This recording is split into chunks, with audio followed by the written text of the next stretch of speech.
sponsor jiru birrin kanaadha. Sponsora bade keessa hadha. Isiifu bararsise kana wallahi reen isaanii bararte isaanii haa taatu. Bakka isaan baasanii rabbi isaanii haa kafalu. Nu isaanii beennu, nu isaanii beennu. Abbo kaasna isaanii haa guutu. Bakka isaan itti baasan sanitti odoo isaan qaabanne wallahi horri ijoolleennaan namni isii dhugaman gubatta mucaa kanallee foloo godhaa kaafidee asirra isin dubbisee hafuura baafattan. Hafuura haa baafatu innillee.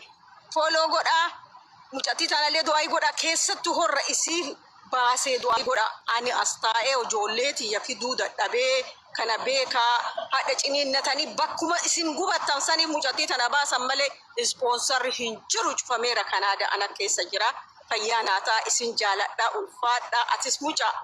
rabbi si haa dubbatu yoo tana fooloon sabasabatta siin jedhaaranii fooloon sabasabutuuf kana banate siin jedhan nu ammoo hafuura baafanne oluu naman seensisanii abboo rabbiin si haa guddisu fayyaa naataa bakka hojiitii gabbayee isin dubbisee dhiifama isinitti dheeressee haguma haati namaa gubattu gubadheeti reediilleen tuqinaa jechuu barbaada gizee maroo mucaa kana bareechisee argaa daa'ima kana wallahi harka isaati arga innillee hadhooki waa maal jedhama homaan jedhuuti ulfaadhaa kabajamaa isin kabajaa yoo badaallee dubbadhe dhiifama yoo hamtuullee afaanii nabaate akka haadhaa ta'ee dubbadhe dhiifama naa godhaa rabbiin isin maroo akkanatti gumaa isinii haa baasu. Galatoomi harmee teenya ulfaadhu zayituna haadha gootaa haadha dhiiraa galatoomi namni yoo quuqaa namarraa buqqisee akkasitti waan nu keessa jiru dubbatte hamtuun dubbanne nuti ammallee qeeqa nama tokkootu hin keene eenyunillee hin keene wanti nu jechaa jiraannu yoo taate duraan dursa akka dubartiititti akka haawwalee teenyaa akka obboleettii teenyaa akka haadha mana keenyaatitti baga gammaddan dubartiin jechuu barbaada itti aansuudhaan obboleettii teenya ammoo ta yeroo hunda osoo miidhaa qabdu ani hin miidhamne ta yeroo hunda osoo dhiibbaan itti jiru ani hin dhiibamne jettuun baga rabbiin gartee obsa keessii dhagaye baga rabbiin gartee cunqurfama kan kee miidhama kan kee ulaa sitti cufamte san rabbi sirraa bane jechuun hin barbaada. Fakkeenya yoo fudhattan taateeti muciyyoon tun gaafa namni gabbayee quuqaasii dubbatu lakki waa kiyyan dubbatina ani bultii tiyya keessan seenina namni jechaa ture muciyyoo tana kabaja namatti qabuudhaaf malee qunxuuxamtee guddifamteefi kabajamtee ilma naqee kabajaatii baatee malee sila hadda namni galgalaa ganama asirra taa'ee qabeenya kiyyarraa na buqqisanii qabeenya kiyyarraa na ari'anii jettee galgalaa ganama mana ho'aa keessaa gad darbanii ala teesseeti waa'ee kiyyan dubbatinaa jechaa turte muciyyoon kunatu nu dubbisa nuti hadda gaafa namni ulaatti cufe rabbiin ulaa gartee takaabaa kibbaa ta'ee baata jiruuf duniyaa gartee gaafa ta jiruuf agara rabbi irraa banu kana fakkeenya asirraa fudhadhaa jechaa dubbataa jirra malee ilma namaa kan Yun tuqne nuti rabbini argana nama miidhe hadda gartee muciyyoon tun gartee osoo hadha isiin kaleessa namatti tarkaanfatte tarkaanfii takka wallahi osoo namatti katattu taate rabbi isiin milkeessi hadda biyya kaayiroo san keessatti guddaa xiqqaan feemasni kan gartee namni cufti beeku kan mallaqaan deemuu danda'u kan harka namaarraan deemuu danda'u biyya san keessatti hidhamee osoo taa'u biyya san keessatti ulaan itti qollofamtee gartee osoo teessu hadda rabbi muciyyoo tana ulaa irraa saaquun isii maaliif waan isiin rabbi biraa haqa qabduufi waan isiin haqqi isii itti qollofamte waan namni ulaatti bane cufuuf jecha rabbiin ulaa irraa bane jechuudha ammallee wanti isin beekuu qabdan dubartoota keenya ilmi namaa yoo si miidhe wallahi miidhama san rabbi irra cuuf kaayi gaafati rabbi irra cuuf keetti ammoo rabbiin ammoo cufa ilmi namaa sitti cufe saniidhaa miti waan gartee jiruuf jireenya tantee ittiin mul'attu rabbi sii kenna fakkeenya muciyyoon tun dhiibamaatiin turte mee muciyyoon tun qabeenya qabdi bultii horattee qabdi mana keessaa gad darbamte waa'ee mana kiyyaa jettee waa'ee meeshaa kiyyaa jettee dubbattee si dubbatte dhageessanii hin dhageenye gaafa namni quuqamu gabbayee dubbatu waa'een kiyya hin dubbatinaa jechaati turte arrabbi irra cuuf kaayee jechaatiin turte gaafa gabbaanii qeeqan isii bichaa miti namna waa'ee isii dubbatu gaafa gartee biloo godhan qeeqan arrabsan argaan turre gaafa duraa reediin taphatu viidiyoo xiqqisuu takka waraabeeti reedii keenya baga gammadde baga rabbi si gammachiise garuu obboleettiin teenya ummufuroo warri kaleessa gartee gaddaaf gammachuu hojii keessa waliin dabartan warri quufaaf dheebuu keessa waliin dabartan akkuma gartee ati gammadde kana osoo yeroo takka dhuftee video si hojii waraabde kolfitee si biraa gammadde jedhee biloo kuna godhan wallahi lazim keessa garaa nama nyaati dubbiin jettu kanaafu walumaa galattuu baga milkooyte isiini rabbiin akka namaan jiru waltaajjabne yaa waaqayyo ati rabbiin kan wallahi kan cunqurfamaati kan miidhamaati kan rabbiin kan laafaati jechi jedhu dhugaadha obboleettii teenya wasiir mee namni ol baate kun atillee waa dubbadhu dubartiidha natti fakkaatte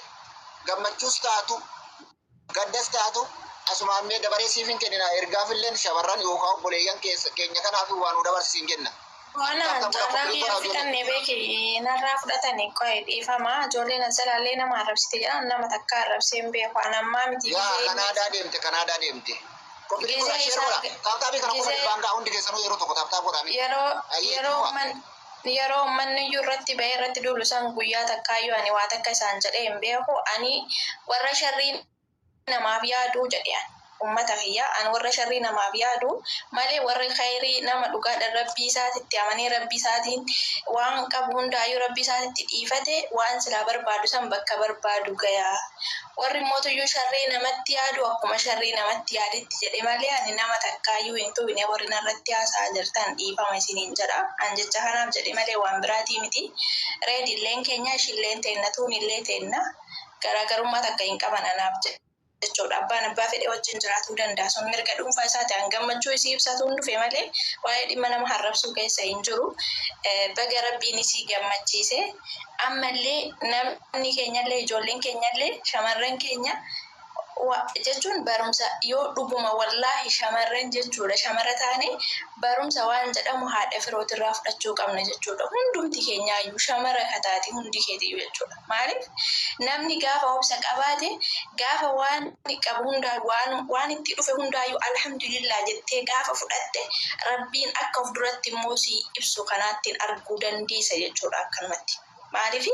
miidiyaa kanarratti ba'ee kawaamee qajeduu hargaa turre garuu isiin guyyaa takka gadi baate waa kana na baddalee waa kana na godhattee nama takkaallee ijatti qabdee namni isiin dubbate takkaas hin jiru namni harge takkaallee hin jiru jechuudha baddalamaanii rabbumatti gaafa dhiifate rabbiin immoo isaa tumsa waan ta'eef jechuudha ammallee bakka jiru sanitti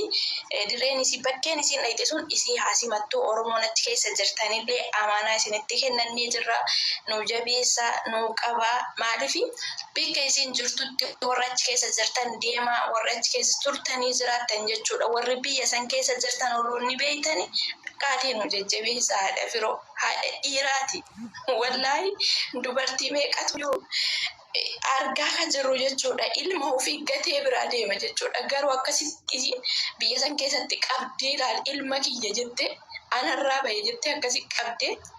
amma rabbiin caarraa kana isiin gahe jechuudha isinillee warri shamarranii kana jalatti ilaaladha ilma kee gaafa argatte jabeeffadhu maaliif rabbiin gaafa waan tokko ati darbite bar waan tokko gaafa ati ofirraa darbite ta'e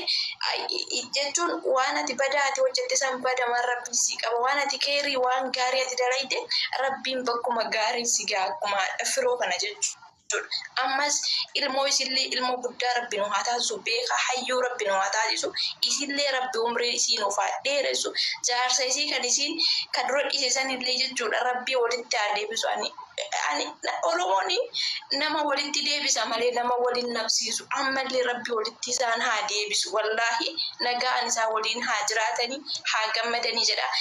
keessattuu jechuudha ijoolleen Kanaadaa keessa jirtan Oromoo taatanii jechuudha haadha firoo akka nu jajjabee isidan jechuudha nu jabeessaa isiniin jedha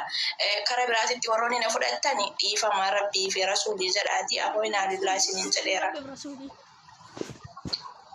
Galatoome obboleetti teenya baay'ee ulfaadhu galatoome kabajame dubbiin jirtu sanuma